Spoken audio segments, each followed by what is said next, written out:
we must agree to encourage and support local manufacturing so that we also create jobs for our young people. You know, we have 6 million young Kenyans who have no employment. Where shall we get jobs for these people?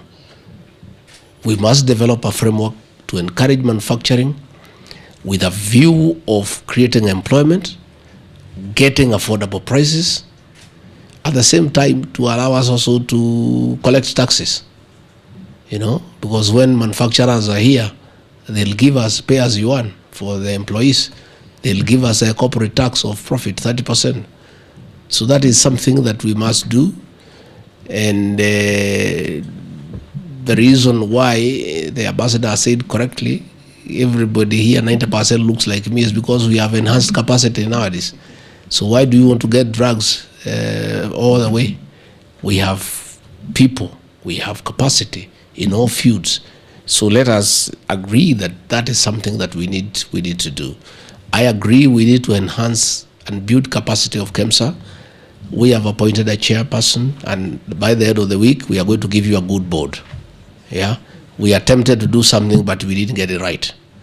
By the end of the week, we are going to give you a competent board that is professional, that has integrity, so that we support the CEO by having a functional board. Kemsa is, I agree totally, we need to modernize the operations of Kemsa. This is a new world. We can't do things the way we were doing them 30 years ago.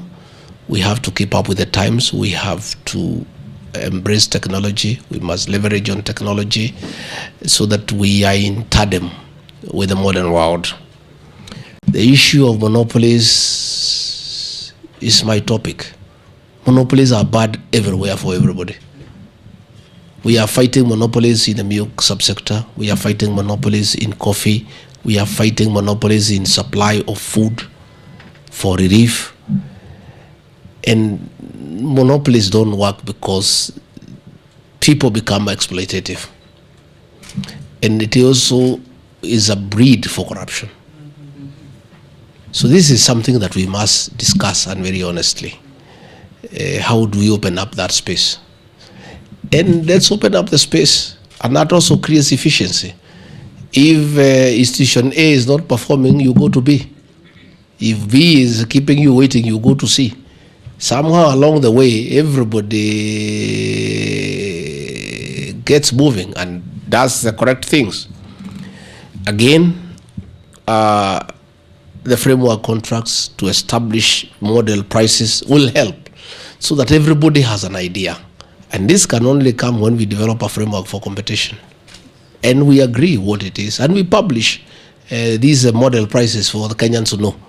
So that when people are stealing from you, you know they are stealing from you and you can say no. I want to make an appeal to our partners to support our intervention at level 1. The community health volunteers.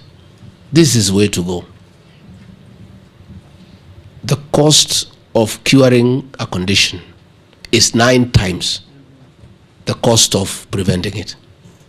It may look expensive in the beginning, but we put a bit of money in making sure that our community health volunteers have the necessary tools and skills. Most of these diseases that end up at level 3, level 4, 5, up to 6 can be contained at level 1. And I am amazed by the community health volunteers. As member of parliament, wherever I went for a wedding, they were there. Wherever I went for a funeral, they were there. Wherever I went for a school baraza, they were there, taking pressure, testing sugar levels, and is a magnificent intervention at a very low cost. I'm making a special appeal to our development partners to consider, to partner with the government, to provide more equipment to the community health volunteers as a long-term measure of bringing down the cost of making medical interventions. The government has partnered with the county governments, 50-50, to provide a stipend to encourage the community health volunteers. And I think the intervention at that level, the projections we have been given by our economic experts, in 5 years, we can bring down the cost of treatment to almost half. By just making those interventions, making sure that the people in the countryside know their conditions and issues are addressed before they get out of hand. So I'm making a special appeal to our partners to consider that strengthening the community health volunteers is a long-term invention that effectively, along the way, will bring down the cost of treatment. When there are weak systems, all manner of crooks take advantage. So we really need to fix the systems so that we can achieve transparency and accountability and efficiency at the same time. And where there is efficiency, the room for abuse is limited. Systems that work are good.